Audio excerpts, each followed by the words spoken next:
Riding and making motorcycles is like programming and executing code.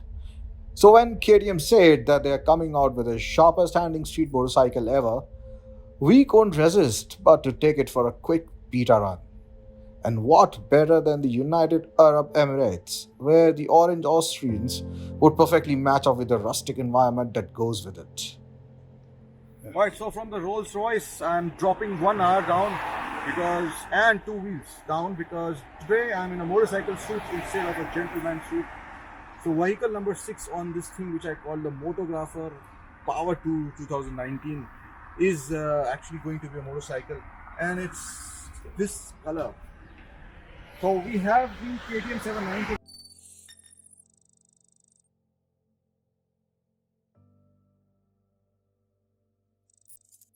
And along with that is the big daddy of all dukes.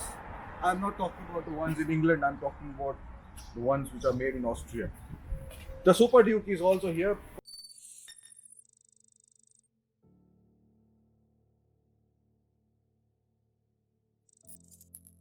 I don't know why this is in black. This should have been actually in orange. But I've got another thing up my sleeve. I mean, literally. So this bag is an awesome customization of the Carbonado bag. And this thing which you see here, this is actually not a sticker. This is Lumilor paint, and it's going to light up.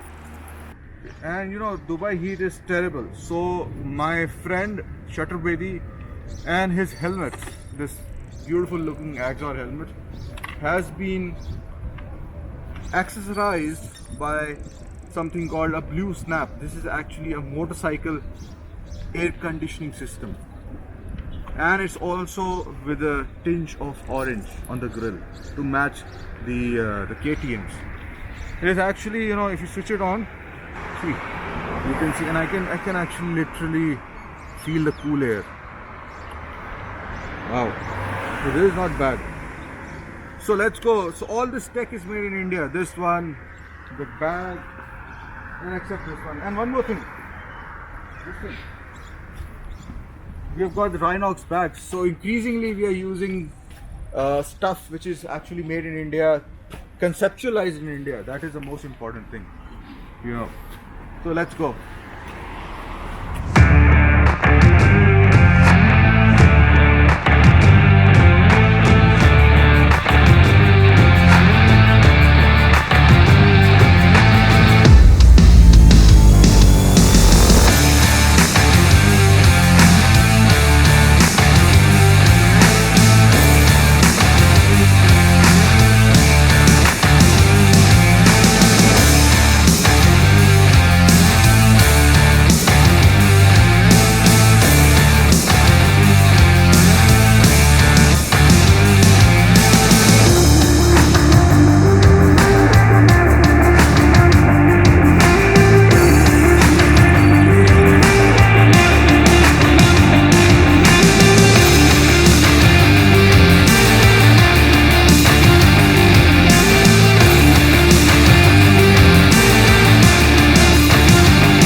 So guys, welcome. And as you can see, the sand is crossing the road, and it literally looks like that it wants us to stop here so that it can have a look at these two amazing motorcycles that we have here. And I'm telling you that the one on my right is actually one of the fastest and most powerful nakeds in the world. It's got 177 horsepower and it's 1300 cc. That is the KTM SuperDuke 1290 for you. But on the left is actually the 790 Duke, and they've done a lot of homework on the table before they actually set out the tone of the motorcycle. that this will be. They had called it the scalpel. The scalpel is, as you know, it's a tool for precision cutting, and they wanted the motorcycle to be like a scalpel, especially in the corners. And the teaser that they released, in that we saw that guy riding this motorcycle precisely on the same line every time, a couple of times I think around the track, if I remember correctly. Now that it's here, we are actually riding it in Dubai, in UAE, and it's literally blown me off. All my expectations have been exceeded, because this is actually has been made for carving corners on a naked. As far as the looks are concerned, this looks a little bit like the KTM Duke 390 from up front, but from the side it's quite high, especially the high upswept exhaust, which gives it a more of a super motard kind of a look. And talking about super motard, you can actually probably do stuff which you can do with a super motard on this, because it's also got a mode, I think it's called the motard or something like that, in which it switches off the rear ABS while leaving the front ABS on, so you can slide and do whatever tricks limited by your skill with this motorcycle. Coming back to the motorcycle, and let's talk about the engine, which is the most important part. The KTM has actually gone the inline twin way with this. The predecessor for this was a 690, which was a single cylinder. I had a chance of riding the KTM 690 Duke in Thailand in 2016. This bike has a 690cc liquid-cooled single cylinder and was producing around 73 horsepower. It was enough, but not too much, and that is where the 790 Duke comes in.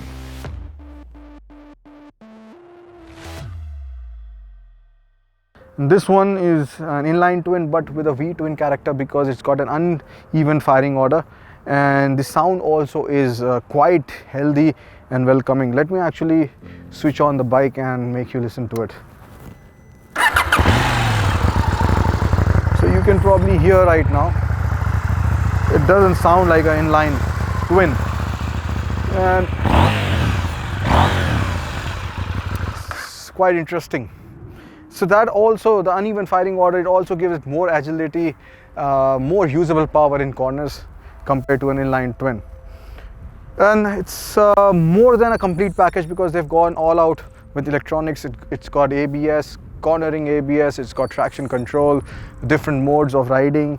It's also got something called a motor traction control or something like that, which means that the engine actually helps you decelerate in a proper manner when you are coming into a corner, and it helps you prevent wheel lockage. So that is something which is also there in this bike, but which is something which is not there, surprisingly, is our adjustable suspensions. They've got WPs, which is top of the line KT units that are standard on KTMs, but they haven't got adjustable. The ride is actually on the stiffer side, and is very good for good roads, cornering, and absolutely it must be good on the racing track. But if you hit a bad patch, gravel road, I think you might be required to stand. So the next question is whether it's good for touring or not. Let me tell you that there is no reason why it shouldn't be. Maybe a little bit higher handlebar would help, and of course you can find brackets to put your side panniers and tank bags and tail bags and whatever you want. And whenever the corners come, you can be faster than most of the motorcycles on the road. It doesn't matter if it's a 1000cc. I think a good rider will be faster on this rather than on the SuperDuke 1290, because here it's got an insane amount of power, 177 horsepower, which is frankly telling you very scary on a naked, while this is 105 horsepower, which might seem quite less, but the way it uses power and the way the motorcycle handles is what actually matters. I'm not saying that a SuperDuke does not handle well, I'm just saying it's too powerful. Well, so now we are here in Dubai and we've got some more riding left. We are enjoying to the fullest, and these bikes are so cool that I'm actually not feeling that hot that I should be feeling under this sun. So, catch you back on the road.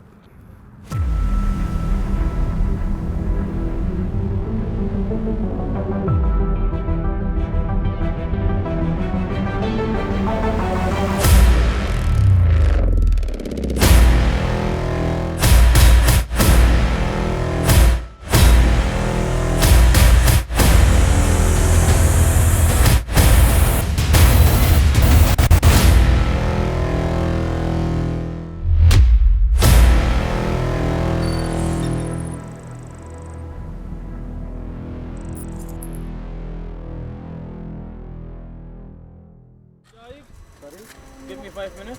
Yes, after 5 minutes we will come to. Okay. Can I pull over on the side? Yeah, no problem. Just pull over.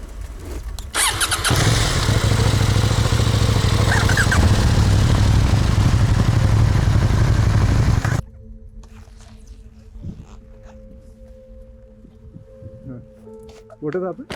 No, he said just wait for 5 minutes, then you can go. Okay.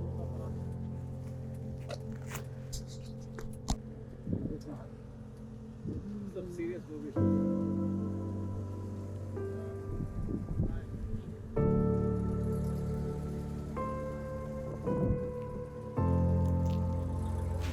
Don't worry, guys, you were not stopped by police for speeding. Rather, there was a movie shoot which was going on, as you will find out shortly.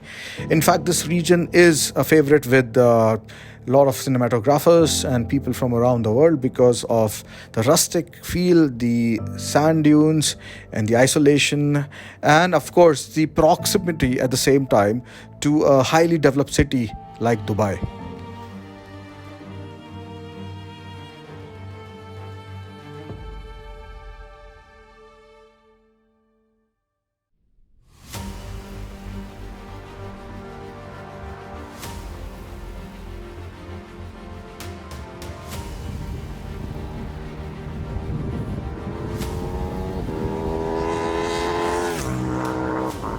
So not only this region is famous with cinematographers and photographers, but also motoring enthusiasts, especially car owners who come here regularly to do a drive or do high-speed runs and stuff like that.